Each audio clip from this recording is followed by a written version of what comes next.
The religious right is a powerful voting bloc in this country, shaping elections, legislation, and Supreme Court nominees. But what the religious right says about its most famous rallying cry isn't true. That the Bible forbids abortion, that's a lie. That abortion is murder, that legal abortions are dangerous, nope, none of that is true. This movement, in fact, is so full of misinformation that its very origin is also a lie.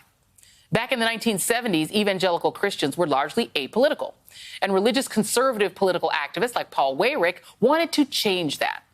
Dartmouth historian Randall Balmer, in his oft-cited piece for Politico, wrote, "The hypothetical moral majority needed a catalyst and a standard around which to rally.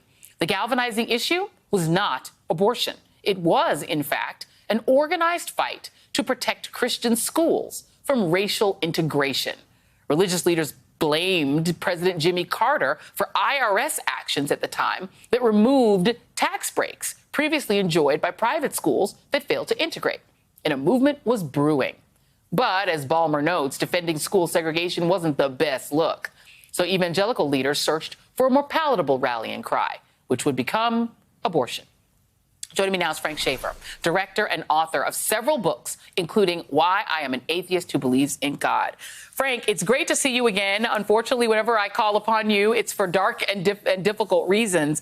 But for people who don't know who Paul Weyrich is and aren't familiar with him, let me just play him real quick. This is a very short soundbite. Let's let him be heard.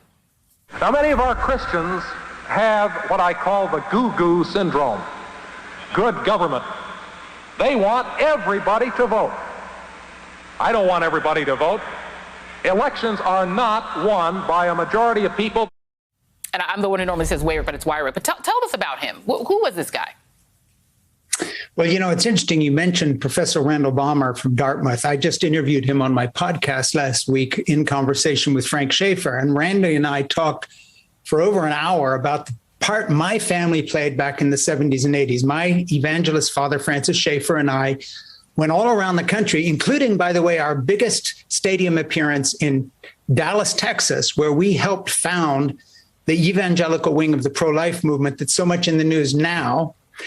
Who Paul Weyrich was a Roman Catholic activist who tried to involve evangelicals in building a right-wing coalition based on racism. He wanted to cash in on the hatred that many white evangelicals had for the U.S. government because it was questioning the tax-exempt status of all white academies that were a reaction to integration. And then they turned to the abortion issue as another piece of red meat with which to enrage their followers. Now, when we went out to pitch the quote-unquote pro-life movement, which in fact was fake family values, thinly veiled misogyny, keep women in their place movement. That's what it was. It wasn't about abortion.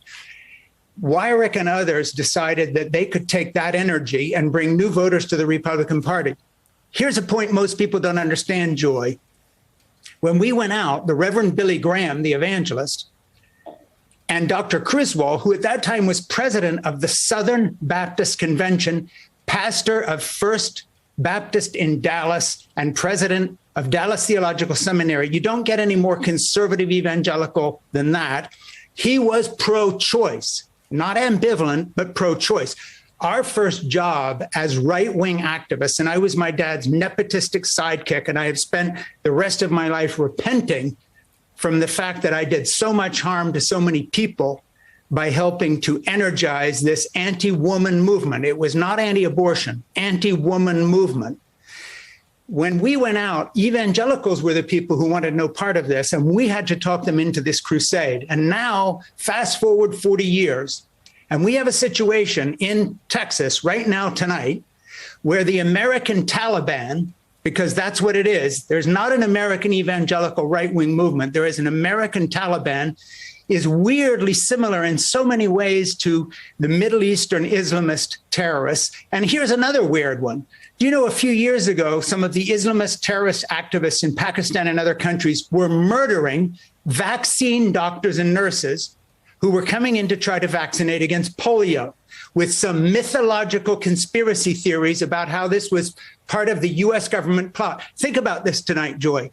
The evangelical voter in Texas, who backed Donald Trump, is now also the voter who is calling vaccines some sort of government conspiracy and wanting to stop Joe Biden's program to deliver our country from the COVID virus. There's a weird convergence of factors here, whether it's Handmaid's Tale and taking away women's rights, or whether it's the anti-vaccine movement that has grown out of this weird fascination with conspiracy theories and misinformation. Wherever you touch it, the evangelical movement is no longer the one that my dad and I tried to talk into radicalism, and sadly were too successful in doing back in the 70s. Today, and I want to say this again, there is no evangelical political movement. There is a new American Taliban, and their goal is theocracy, which means to take our religious beliefs, which for them are Old Testament law, not Christianity, and force secular Americans, non-evangelical Americans, progressive Americans, women, people of color into that box. And this is not hyperbole. This is happening right now tonight in Texas. This is happening right now with the people dying of COVID, children dying of COVID, because pro-lifers have seen fit to stand against Joe Biden's vaccine as a way to own the lids. And their price is to be literally bioterrorists. That's where we are tonight, Joy. It's not back where I was in the 1970s trying to talk Billy Graham. I was with him at Mayo Clinic when we had that conversation, or wow. Dr. Criswell into taking a stand. So Dr. Balmer, when he talks about this right-wing movement to sort of fuse the anger of anti-integration with the beginnings of this thing called the anti-abortion movement, is totally correct. Wow, it's frightening. And I'm just going to put this up before we go. I'm just going to show this photo once again. We've showed it on the show before. Remember, the anti-mask, sort of wing of the far right that you're seeing now, they were pro-mask at a time when it wasn't even necessary, because AIDS had nothing to do with airborne viruses. But they were like, put your kid in a mask. Let's just remember who we're dealing with. Frank Schaeffer, I have to bring you back on. We got to talk more about this, because this is a terrifying subject, but important for folks to know. Frank Schaeffer, thank you very much, sir. Really Thank you. Appreciate you always. Cheers.